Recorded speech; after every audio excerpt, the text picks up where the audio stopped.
है ना, हमारे पास तीन तरीके की केसिंग होती है। कौन सी? पास्कल केस, कैमल केस और स्नेक केस। लेकिन यूजुअली जो हम यूज करते हैं ना वो स्नेक केस और कैमल केस करते हैं, पास्कल केस इतना यूज नहीं हो रहा होता।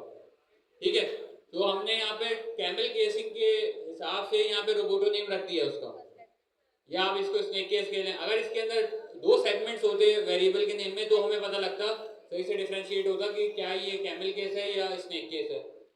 ठीक है, तो सर ने अभी क्या किया है, हमारे पास रोबोटो के नेम से एक, सर इसको रोबोटो नहीं रखें, इसका नेम अपने नाम पे रखते हैं। यहाँ पर रखते हैं माई फॉन्ट। वेरिएबल का नेम रोबोटो हटा के माई फॉन्ट करते हैं, स्मॉल एन। ठीक है, अच्छा माई फॉन्ट कर दिया। अब सर ने क्या किया हुआ है, गूगल फॉन्ट में से फॉन्ट को इंपोर्ट कर लिया। अब क्या करेंगे, फॉन्ट की, अच्छा ये जो फॉन्ट इंपोर्ट हुआ है ना, ये फॉन्ट की क्लास है।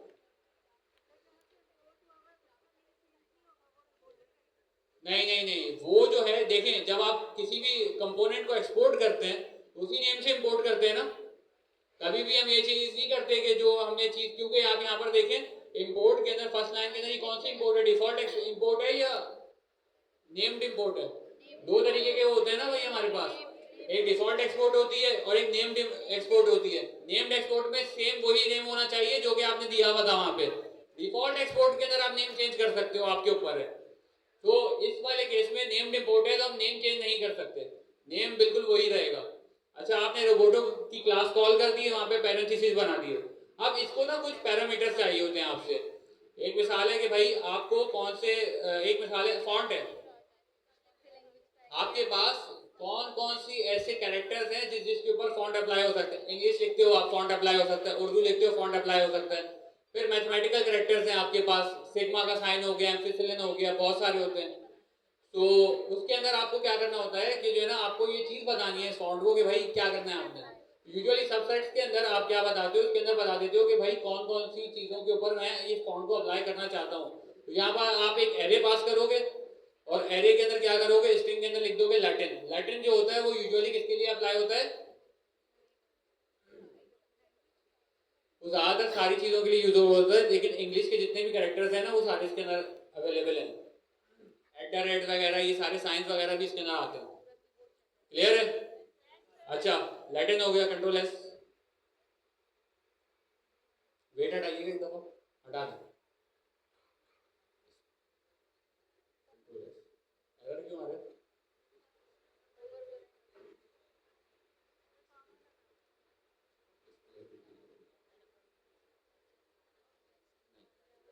अच्छा, अब इसके अंदर ना बहुत सारे ना मल्टीपल आपके पास वो आते हैं ऑप्शंस कि आपने क्या क्या इसके अंदर प्रोवाइड करना है। आप इसको ना अपनी मर्जी के हिसाब से कस्टमाइज कर सकते हो और इसके अंदर काफी सारे वो हैं पैरामीटर्स, वो आप पढ़ लिएगा।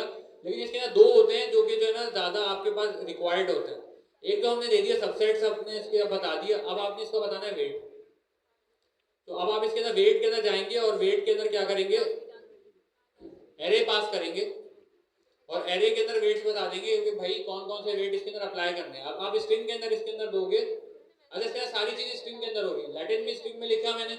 अब यहाँ पर देखे सारे वेट्स आ गए।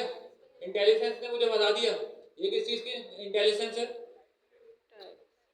वीएस कोड की है, टेलमेंट की है? नहीं, टेलमेंट की नहीं है, ये टाइपस्क्रिप्ट की है। क्यों? क्योंकि ये नेक्स्ट फॉन्ट है, टेलमेंट से रिलेटेड कुछ कर ही नहीं रहे हम। ये सारी चीज जो पावर है वो सारी टाइपस्क्रिप्ट की पावर है, क्योंकि जिससे ये लाइब्रेरी बनाई नेक्स्ट फॉन्ट की, उसमें उसकी सारी टाइप्स वहां पे डिफाइन की गई है। तो इस वजह से हमें यहाँ पे इश्यूज नहीं हो रहे। ठीक है, अब सर इसके अंदर जो है ना क्या नाम है, 400 कर डाल दें और कॉमा देके 700 देते हैं।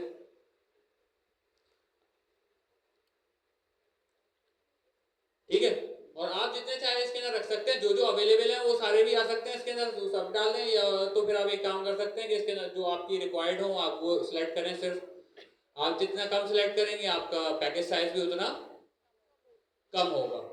ठीक है, ये फॉन्ट हमने फॉन्ट की क्लास से ऑब्जेक्ट ओरिएंटेड पढ़ी थी ना, क्लास बनाई थी। क्लास से क्या बनाते थे, ऑब्जेक्ट्स बनाते थे ना। क्लास के इंस्टेंस क्या होते हैं, ऑब्जेक्ट्स ही होते हैं ना। तो यहाँ पे अभी फॉन्ट की क्लास से एक ऑब्जेक्ट बन गया है।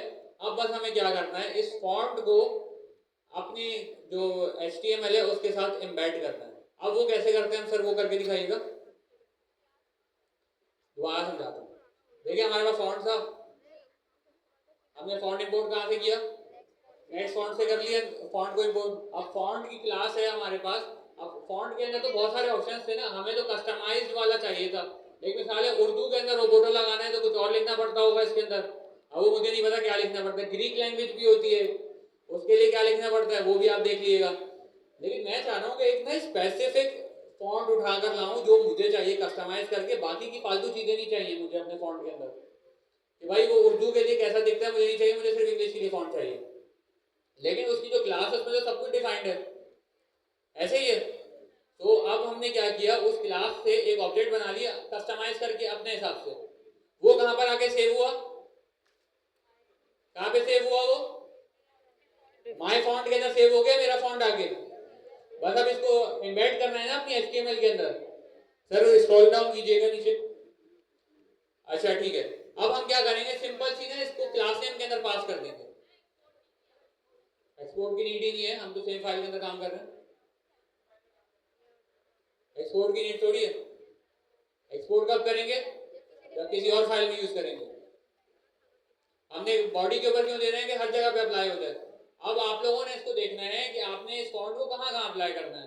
आपने अगर स्पेसिफिक एक बॉक्स के अंदर अप्लाई करना है, एक मिसाल जैसे ग्रेड के अंदर हमारे पास एक कंटेंट 1 का जो बॉक्स है, अगर आप चाहते हैं ये फॉन्ट सिर्फ वहां पे अप्लाई हो तो आपने सेम काम उसी फाइल में करना है और उसको जाकर कहाँ पे इंपोर्ट कर देंगे आप? कंटेंट 1 के अंदर। तो सर इसको यहाँ पर कर दिएगा माय फॉन्ट डॉट क्लास में, ठीक है। वो तो ये अब लग गया होगा, ठीक है। स्क्रीन स्विच करें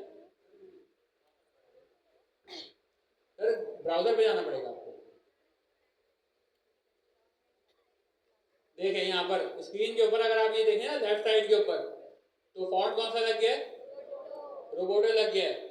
लेकिन अच्छा ये रोबोटो जो होता है ना ये तकरीबन वैसे दिखता है जो डिफॉल्ट के ऊपर आपके पास फॉन्ट होता है।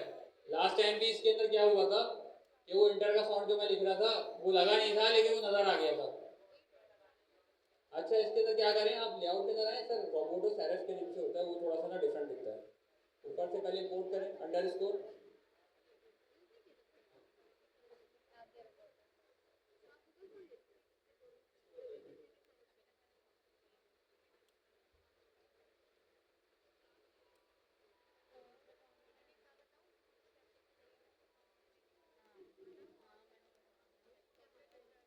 अच्छा, एक जो मेरे पास क्यूरी आई थी कि सर आपको पता कैसे चला कि रोबोटो भी कोई फॉन्ट है?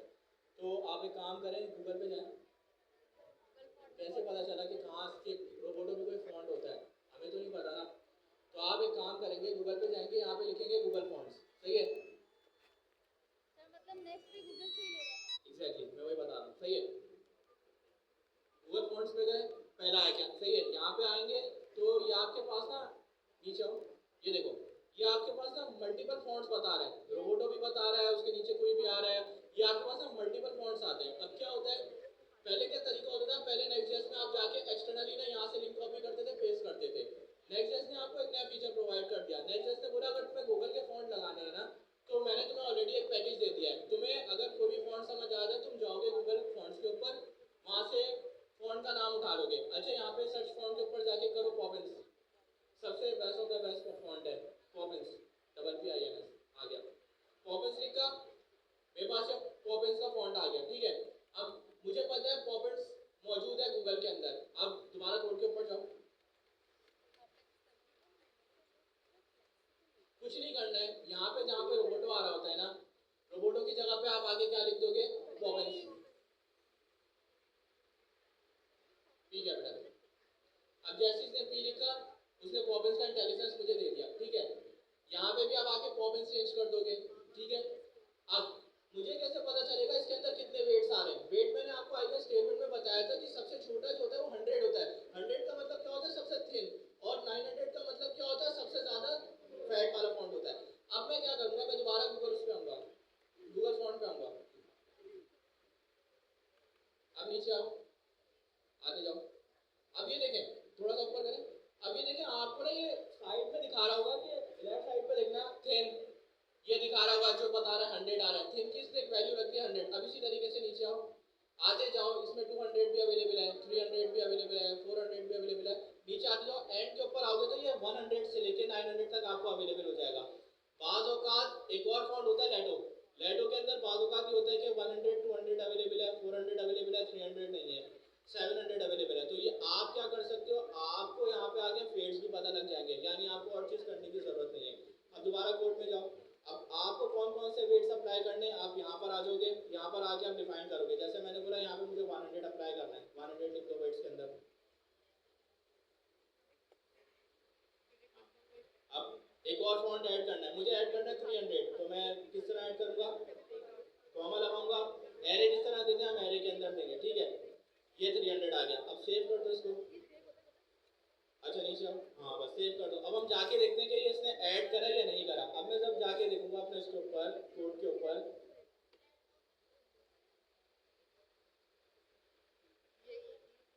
सही है।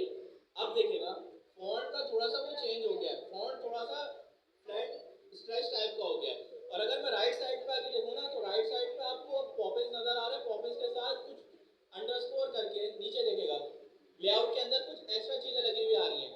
तो ये क्या करता है, जब नेक्स्ट.जेएस ने अपना पैकेज बनाया ना, तो उसने क्या करा, डिफरेंशिएट के लिए पॉपिन फॉन्ट के साथ कुछ एडिशनल चीजें ऐड कर दी, एडिशनल कीवर्ड्स ऐड करके, ताकि वो जस्टिफाई कर सके। यहाँ तक गूगल फॉन्ट का सबको क्लियर हो गया? एक चीज और बता दें, सर एक ही फॉन्ट यूज कर सकते हैं? नहीं, आप मल्टीपल यूज कर सकते हैं। वहां पे जाओ, तैमूर अब एक काम करो, ऊपर जाओ, एक रोबोटो भी निकाल लो, कॉमा देके। अब यहाँ से आके आपके पास गूगल के फॉन्ट के अंदर जितने फॉन्ट है ना, आप सब ले सकते हो। रोबोटो लिखोगे, आप एक काम करोगे, इसी को कॉपी पेस्ट करना, कॉपी पेस्ट करने के बाद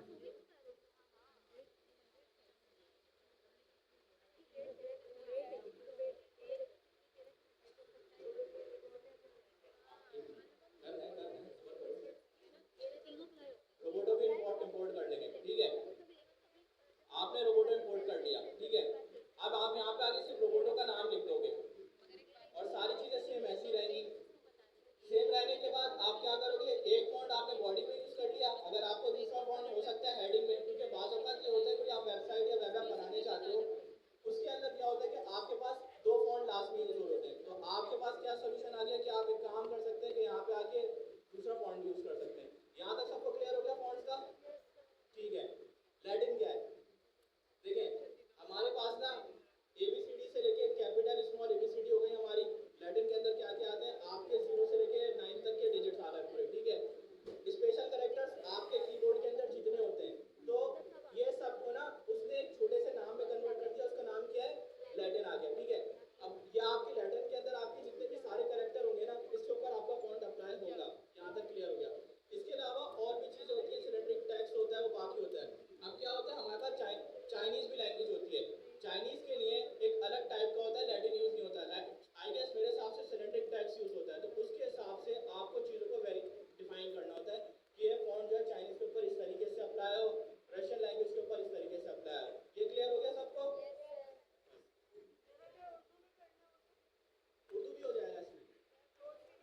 अच्छा, इसके लिए ना आपको सर्चिंग करनी है, वो जो मैंने स्टार्टिंग में बोली थी कि वो ये सिंपल सी बात थी कि आप जाकर देखें कि भाई उर्दू, ChatGPT पे जाएं, फॉन्ट का पूछते हैं कि मुझे उर्दू के अंदर ये वाला फॉन्ट लगाना है, तो मैं कैसे लगाऊंगा, ठीक है। अभी हमने यहाँ पे दो फॉन्ट लगा दिए, कौन सा, एक रोबोटो और एक पॉपिंस। यहाँ पर अगर हम आकर देखें ना, तो दोनों फॉन्ट के अंदर हमें बज़ाहिर डिफरेंस नजर आ रहा है कि जो दिस इज हेडर वाला फॉन्ट है, वो कौन सा फॉन्ट है, वो कौन सा फॉन्ट है, रोबोटो है। और वो नजर भी आ रहा है इस कार्ड के अंदर, जब मैं होवर कर रहा हूँ तो ये लिखा हुआ नजर आ रहा है, फॉन्ट है 16px रोबोटो और कॉमा रोबोटो फॉलबैक। ये फॉलबैक क्या होता है भाई, अगर वो नहीं चला तो वो वाला चल जाएगा। जैसे होता है ना, सैरिफ होता है, फिर उसका सैंस सैरिफ होता है, कॉमा लग के उसका फॉन्ट फैमिली अच्छी खासी चीज होती है। ये नहीं चलेगा तो ये नहीं चलेगा तो ये, कोई भी बैठ के सिनेरियो होता है तो दूसरा फॉन्ट चल जाएगा। इंटरनेट के इश्यूज की वजह से भी हो सकता है। तो ये दो फॉन्ट हमने अप्लाई करके देख लिए कि हम किस तरीके से अप्लाई करते हैं। अब आप लोगों के लिए एक असाइनमेंट है कि आप लोगों ने क्या करना है, इस फॉन्ट को एलिमेंट की थीम के अंदर ऐड करके यूज करना है, ठीक है। ये असाइनमेंट है आपका। और क्लैपिंग करते हैं सर तैमूर के लिए, उन्होंने बहुत अच्छा समझाया, उन्होंने यहाँ पे आकर बहुत हेल्प आउट किया फॉन्ट के अंदर।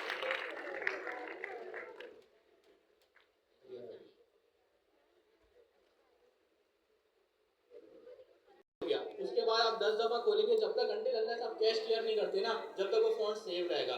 फर्स्ट टाइम आपकी जो मैंने फर्स्ट क्लास में बताया था कि जैसे हमारी एपीआई हिट होती है ना, मैंने आपको नेटवर्क टैब में बताया था कितनी सारी एपीआई हिट हो रही थी सर्च के ऊपर। इसी तरीके से फर्स्ट टाइम जब आपकी एप्लीकेशन लोड होती है ना, तो नेटवर्क की फॉन्ट्स की भी रिक्वेस्ट जाती है। एक दफा वो रिक्वेस्ट चली गई, उसको फॉन्ट मिल गए, उसने आके अपने पास सेव कर लिए।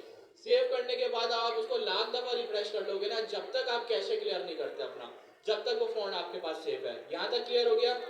अच्छा, हमने फिग्मा को पढ़ लिया, हमने आपको फ्लेक्स भी बता दिया, हमने बेसिक टेलमेंट भी बता दी, प्रॉप्स हाँ हमने आपको वो भी बता दिया, लेवल अगर इसमें बैकग्राउंड कलर्स वगैरह भी बता दिए। फिग्मा का अच्छा खासा हमारा टाइम हो गया, ठीक है। यहाँ पे आपका यूआई का काम प्रॉपर कंप्लीट हो गया, सही है। हैकाथॉन इसी के अंदर आएगा। क्लैपिंग कर लो अपने लिए, हमारी क्लास बहुत आगे जा रही है, हम लोग कंप्लीट कर चुके हैं सबसे आगे। और इसमें सबसे ज़्यादा कोऑर्डिनेशन इसमें, क्योंकि मैं कुछ टाइम से बिजी था फात भाई के, तो फात भाई ने बहुत ज़्यादा क्लैपिंग मुझे चाहिए कि प्रॉपर मैंने इनके ऊपर रिकॉर्डिंग कर दिया था और आगे भी करूँगा। 2 दिन क्लास होगी उसके बाद फिर आ जाऊँगा, सही है। उसके बाद अब जो है ना, अब आपका सारा काम शुरू है डायनेमिक का। अब डायनेमिक से मुराद क्या है सर? अब आपकी रिएक्ट शुरू होगी सारी। क्लास कोई भी आगे मिस मत करना, अभी बता रहा हूँ, सही है। क्लास कोई भी मिस मत करना, क्योंकि रिएक्ट के बहुत सारे टॉपिक्स हैं। क्योंकि अब मसला ये था, स्टूडेंट बोले थे कि सर हमने रिएक्ट नहीं पढ़ी, हम डायरेक्ट नेक्स्ट.जेएस पढ़ने जा रहे हैं। आपकी इसको लेते हुए हम लोगों ने क्या करा, अब रिएक्ट को इन कर दिया इसके अंदर। अब आपकी तमाम चीज़ें रिएक्ट की शुरू हो जाएंगी। मैक्सिमम 3 से 4 क्लासेस रिएक्ट की हम रखेंगे, बेसिक रिएक्ट के ऊपर ओवरव्यू देंगे, प्रॉपर लेगा। उसके बाद हमें फिर सर्वर साइड रेंडरिंग पे जाना है। तो कोई भी क्लास मिस नहीं करना। आपको अब जो भी तैयारी करनी है वो हैकाथॉन की अब यहाँ तक कंप्लीट हो गई है। कोशिश करके हम लोगों ने हैकाथॉन के अंदर फॉन्ट्स भी, मीडिया क्यूरीज भी, ग्रिड भी, अच्छा ग्रिड कहीं पे भी नहीं पढ़ा है, सिर्फ हमारी क्लास के अंदर पढ़ाया गया ग्रिड, इस वजह से ताकि आपको पढ़ाया और किस विषय में पढ़ाया गया खाली, इस वजह से ताकि आप best of the best perform कर सको। अपना तैयारी करना। हैकाथॉन में भी नेक्स्ट वीक है, अभी से बता देता हूँ, जब से नेक्स्ट वीक है, 2 वीक के अंदर हो जाएगा हैकाथॉन। फिग्मा का डिज़ाइन दिया जाएगा, आपको फिग्मा भी आता है, बस एक तरीके से मैंने आपको प्रॉपर हिंट दे दिया है। अब आपकी रिएक्ट स्टार्ट हो रही है, अब सारा डायनामिक होगा। बहुत सारे जो स्टूडेंट बोले थे ना सर डायनामिक के पे कब आएंगे, आ गया, अब आ गए, अब शुरू करते हैं। अच्छा, ये भी जो हम लोगों ने अप्रोच रखी है ना, पहले CSS फिर टेलमेंट, ये भी बहुत कम जगह पे हुआ है। अच्छा, इसको ये जो थोड़ी चीज़ें लंबी हुई है ना, वो इस वजह से हुई है क्योंकि हमने ना इस चीज़ को थोड़ा सा स्ट्रक्चर्ड वे में लेके चलने की कोशिश की कि हम पहले पूरी UI पढ़ लें, हर चीज़ के ऊपर ना भागें, फिर जब हमें डायनेमिक चीज़ें देखनी होंगी वो देख लें। अच्छा, बहुत सारे लोग आगे भी हैं, लेकिन वो जो आगे हैं उन्होंने फिर पीछे कुछ चीज़ें मिस की हुई हैं या कुछ चीज़ें इन डेप्थ में नहीं की हुई, एक ये वाला भी इशू है। अच्छा खैर, आगे चलते हैं। अच्छा, अब हम चलते हैं थोड़ा सा प्रॉप्स के ऊपर। बड़ी फरमाइश आ रही थी लोगों की कि जना भाई प्रॉप्स क्या